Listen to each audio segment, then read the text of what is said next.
আজকে বাংলাদেশ স্বৈরাচার মুক্ত। আজকে আমরা আপনাদেরকে নিয়ে বসে আলোচনা করতে পারছি, বিষয়গুলো জানাতে পারছি, বোঝাতে পারছি। এর আগে আমরা ঢাকায় উপস্থাপন করেছিলাম রিলঞ্চিং, আমরা 2 বছর আগে করেছি।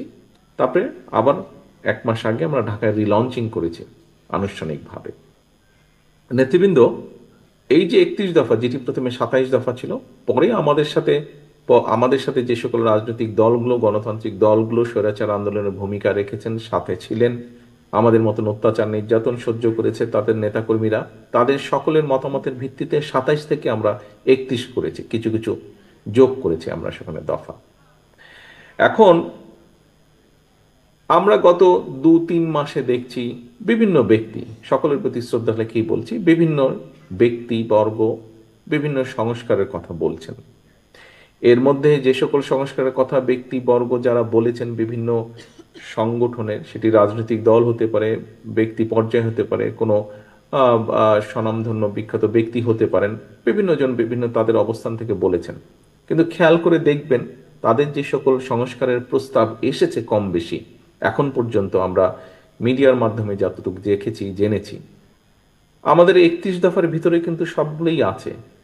হয়তো কিছু শব্দের এদিক ওদিক আছে, কিন্তু মূল যেই বিষয়গুলো আমরা বিভিন্ন বিষয়ে বলেছি, তারাও কিন্তু একই বিষয়ে বলেছেন, হয়তো একটু ভিন্নভাবে বলেছেন।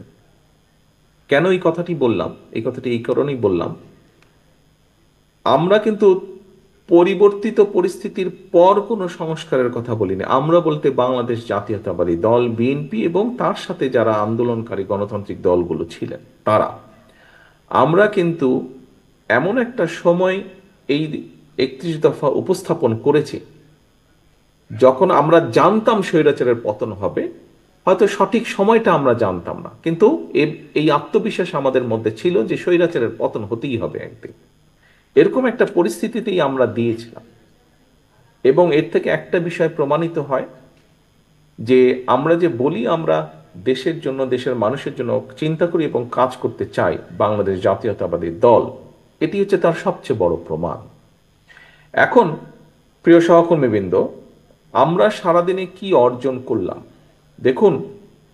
এখানে 31 দফা আছে, 31 দফা আপনাদের সামনে উপস্থাপন করা হয়েছে, আপনারা আপনাদের পক্ষ থেকে বিভিন্ন বিষয়গুলো তুলে ধরেছেন 31 দফার আলোকে।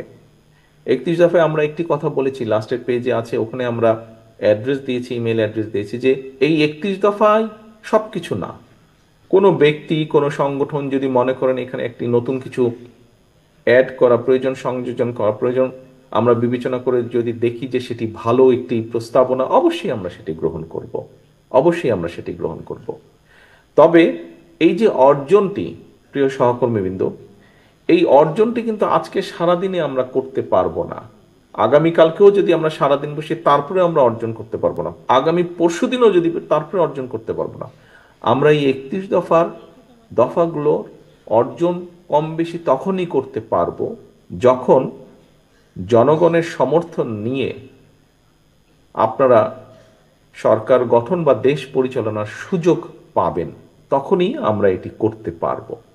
আমরা এই দফাগুলোর প্রত্যেকটি দফা, এর ভিতরে যেই কথাগুলো আছে, এই দফাগুলোকে সামনে রেখে আমরা যেই বিষয়গুলো বলতে চাইছি জনগণকে, এগুলো আপনাদেরকে আরও নিয়ে যেতে হবে মানুষের কাছে, প্রান্তিক মানুষের কাছে, জনগণের কাছে নিয়ে যেতে হবে।